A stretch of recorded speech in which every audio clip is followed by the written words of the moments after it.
ओम नमो भगवते वासुदेवाय। अतः पंचमो अध्याय। भगवान के यश कीर्तन की महिमा और देवऋषि नारद जी का पूर्व चरित्र। सूत जी कहते हैं, तदंतर सुखपूर्वक बैठे हुए वीणा पानी परम यशस्वी देवऋषि नारद जी ने मुस्कुराकर अपने पास ही बैठे ब्रह्मऋषि व्यास जी से कहा। नारद जी ने प्रश्न किया, महाभाग व्यास जी, आपके शरीर एवं मन दोनों ही अपने कर्म और चिंतन से संतुष्ट है न? अवश्य ही आपकी जिज्ञासा तो भलीभांति पूर्ण हो गई है, क्योंकि आपने जो ये महाभारत की रचना की है वह बड़ी ही अद्भुत है। वह धर्म आदि सभी पुरुषार्थों से परिपूर्ण है। सनातन ब्रह्म तत्व को भी आपने खूब विचारा है और जान भी लिया है। फिर भी प्रभु, आप अकृतार्थ पुरुष के समान अपने विषय में शोक क्यों कर रहे हैं? व्यास जी ने कहा, आपने मेरे विषय में जो कुछ कहा है वह सब ठीक ही है। वैसा होने पर भी मेरा हृदय संतुष्ट नहीं है। पता नहीं इसका क्या कारण है। आपका ज्ञान अगाध है। आप साक्षात ब्रह्मा जी के मानस पुत्र हैं। इसीलिए मैं आपसे ही इसका कारण पूछता हूँ।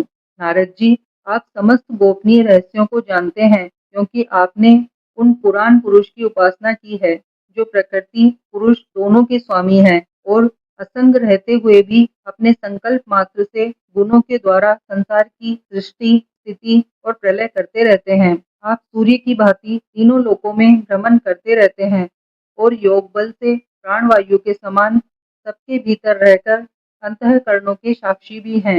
योगानुष्ठान और नियमों के द्वारा परम ब्रह्म और शब्द ब्रह्म दोनों की पूर्ण प्राप्ति कर लेने पर भी मुझ में जो बड़ी कमी है उसे आप कृपा करके बताइए। नारद जी ने कहा, व्यास जी, आपने भगवान के निर्मल यश का गान प्राय नहीं किया। मेरी ऐसी मान्यता है कि जिसमें भगवान संतुष्ट नहीं होते वह शास्त्र या ज्ञान अधूरा है। आपने धर्म आदि पुरुषार्थों का जैसा निरूपण किया है, भगवान श्री कृष्ण की महिमा का वैसा निरूपण नहीं किया। जिस वाणी से, चाहे वह रस भाव अलंकार आदि से युक्त ही क्यों न हो, जगत को पवित्र करने वाले भगवान श्री कृष्ण के यश का कभी गान नहीं होता।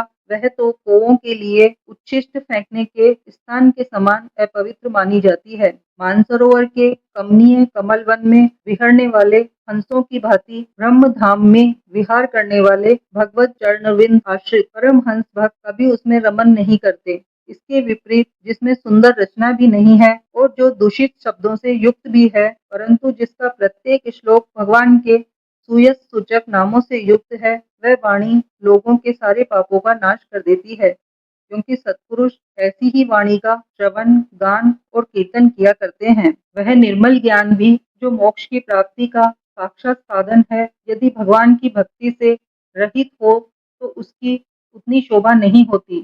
फिर जो साधन और सिद्धि दोनों ही दशाओं में सदा ही अमंगल स्वरूप है, वह काम में कर्म और जो भगवान को अर्पण नहीं किया गया है, ऐसा अहेतुक निष्काम कर्म भी कैसे सुशोभित हो सकता है?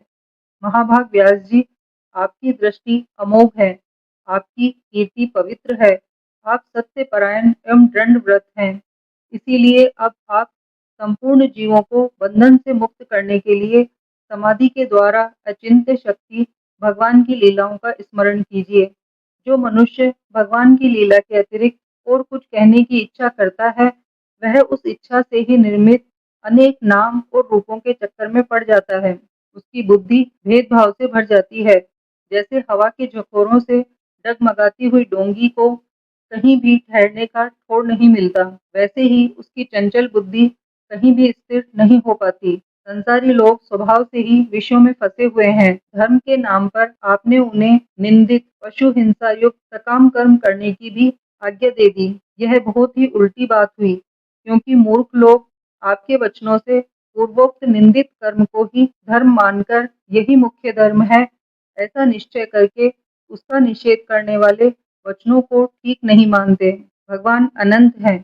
कोई विचारवान ज्ञानी पुरुष ही संसार की ओर से निवृत्त होकर उनके स्वरूपभूत परमानंद का अनुभव कर सकता है। अतः जो लोग परमार्थिक बुद्धि से रहित हैं और गुणों के द्वारा नचाए जा रहे हैं, उनके कल्याण के लिए ही आप भगवान की लीलाओं का सर्वसाधारण के हित की दृष्टि से वर्णन कीजिए। जो मनुष्य अपने धर्म का परित्याग करके भगवान के चरण कमलों का भजन सेवन करता है, भजन परिपक्व हो जाने पर तो बात ही क्या है।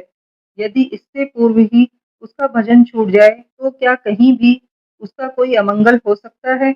परंतु जो भगवान का भजन नहीं करते और केवल स्वधर्म का पालन करते हैं, उन्हें कौन सा लाभ मिलता है।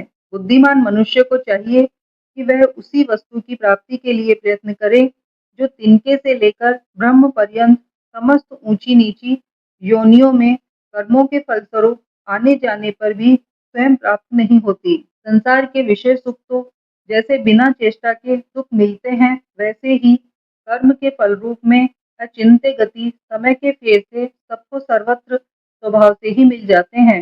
व्यास जी, जो भगवान श्री कृष्ण के चरण विंद का सेवक है, वह भजन न करने वाले कर्मी मनुष्य के समान देवात कभी बुरा भाव हो जाने पर भी जन्म मृत्यु रूप संसार में नहीं आता।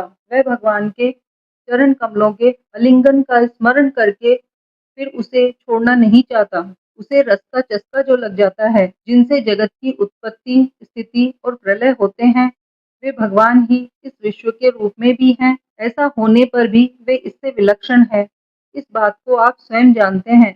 तथापि मैंने आपको संकेत मात्र कर दिया है। व्यास जी, आपकी दृष्टि अमोघ है। आप इस बात को जानिए कि आप पुरुषोत्तम भगवान के कला अवतार हैं। आपने अजन्मा होकर भी जगत के कल्याण के लिए जन्म ग्रहण किया है। इसीलिए आप विशेष रूप से भगवान की लीलाओं का कीर्तन कीजिए। विद्वानों ने इस बात का निरूपण किया है कि मनुष्य की तपस्या, वेद अध्ययन, योगानुष्ठान, यज्ञानुष्ठान, स्वाध्याय, ज्ञान और दान का एकमात्र प्रयोजन यही है कि पुण्य कीर्ति श्री कृष्ण के गुणों और लीलाओं का वर्णन किया जाए। मुने, पिछले कल्प में अपने पूर्व जीवन में मैं वेदवादी ब्राह्मणों की एक दासी का लड़का था। वे योगी वर्षा ऋतु में एक स्थान पर चतुर्मास्य कर रहे थे। बचपन में ही मैं उनकी सेवा में नियुक्त कर दिया गया था। मैं यद्यपि बालक था, फिर भी किसी प्रकार की चंचलता नहीं करता था। जितेंद्रिय था, खेल कूद से दूर रहता था और आज्ञा अनुसार उनकी सेवा करता था। मैं बोलता भी बहुत कम था। मेरे इस शील स्वभाव को देखकर समदर्शी मुनियों ने मुझ सेवक पर अत्यंत अनुग्रह किया। उनकी अनुमति प्राप्त करके बर्तनों में लगा हुआ जूठन मैं एक बार खा लिया करता था।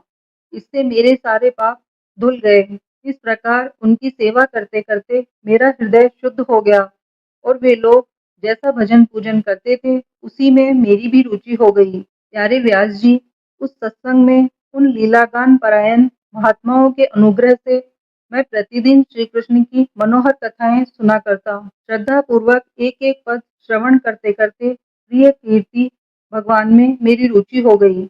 महामुने, जब भगवान में मेरी रुचि हो गई, तब उन मनोहर कीर्ति प्रभु में मेरी बुद्धि भी निश्चल हो गई। उस बुद्धि से ही इस संपूर्ण सत और असत रूप जगत को अपने परम ब्रह्म स्वरूप आत्मा में माया से कल्पित देखने लगा। इस प्रकार शरद और वर्षा, इन दो ऋतुओं में तीनों समय उन महात्मा मुनियों ने श्री हरि के निर्मल यश का संकीर्तन किया और मैं प्रेम से प्रत्येक बात सुनता रहा। अब चित्त के रजोगुण और तमोगुण का नाश करने वाली भक्ति का मेरे हृदय में प्रादुर्भाव हो गया।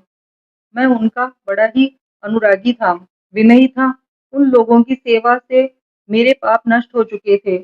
मेरे हृदय में श्रद्धा थी, इंद्रियों में संयम था एवं शरीर, वाणी और मन से मैं उनका आज्ञाकारी था। उन दीनवत्सल महात्माओं ने जाते समय कृपा करके मुझे उस गुह्यतम ज्ञान का उपदेश किया, जिसका उपदेश स्वयं भगवान ने अपने श्रीमुख से किया है। उस उपदेश से ही जगत के निर्माता भगवान श्री कृष्ण की माया के प्रभाव को मैं जान सका, जिसके जान लेने पर उसके परम पद की प्राप्ति हो जाती है। सत्य संकल्प व्यास जी, पुरुषोत्तम भगवान श्री कृष्ण के प्रति समस्त कर्मों को समर्पित कर देना ही संसार के तीनों तापों की एकमात्र औषधि है। ये बात मैंने आपको बतला दी। प्राणियों को जिस पदार्थ के सेवन से जो रोग हो जाता है, वही पदार्थ चिकित्सा विधि के अनुसार प्रयोग करने पर क्या उस रोग को दूर नहीं करता। इसी प्रकार यद्यपि सभी कर्म मनुष्यों को जन्म मृत्यु रूप संसार के चक्र में डालने वाले हैं, तथापि जब वे भगवान को समर्पित कर दिए जाते हैं, तब उनका कर्म पना ही नष्ट हो जाता है। इस लोक में जो शास्त्र विहित कर्म भगवान की प्रसन्नता के लिए किए जाते हैं, उन्हीं से पराभक्ति युक्त ज्ञान की प्राप्ति होती है। उस भगवद अर्थ कर्म के मार्ग में भगवान के आज्ञानुसार आचरण करते हुए लोग बार बार भगवान श्री कृष्ण के गुण और नामों का कीर्तन तथा स्मरण करते हैं। प्रभु, आप भगवान श्री वासुदेव को नमस्कार है। हम आपका ध्यान करते हैं। प्रद्युम्न, अनिरुद्ध और संकर्षण को भी नमस्कार है। इस प्रकार जो पुरुष चतुर्व्यूह रूपी भगवान मूर्तियों के नाम द्वारा प्राकृत मूर्ति रहित अप्राकृत मंत्र मूर्ति भगवान यज्ञ पुरुष का पूजन करता है, उसी का ज्ञान पूर्ण एवं यथार्थ है। ब्राह्मण, जब मैंने भगवान की आज्ञा का इस प्रकार पालन किया, तब इस बात को जानकर भगवान श्री कृष्ण ने मुझे आत्मज्ञान, ऐश्वर्य और अपनी भाव रूपा प्रेम भक्ति का दान किया। व्यास जी, आपका ज्ञान पूर्ण है। आप भगवान की ही कीर्ति का, उनकी प्रेममयी लीला का वर्णन कीजिए। उसी से बड़े बड़े ज्ञानियों की भी जिज्ञासा पूर्ण होती है। जो लोग दुखों के द्वारा बार बार रोंदे जा रहे हैं, उनके दुख की शांति इसी से हो सकती है, और कोई उपाय नहीं है।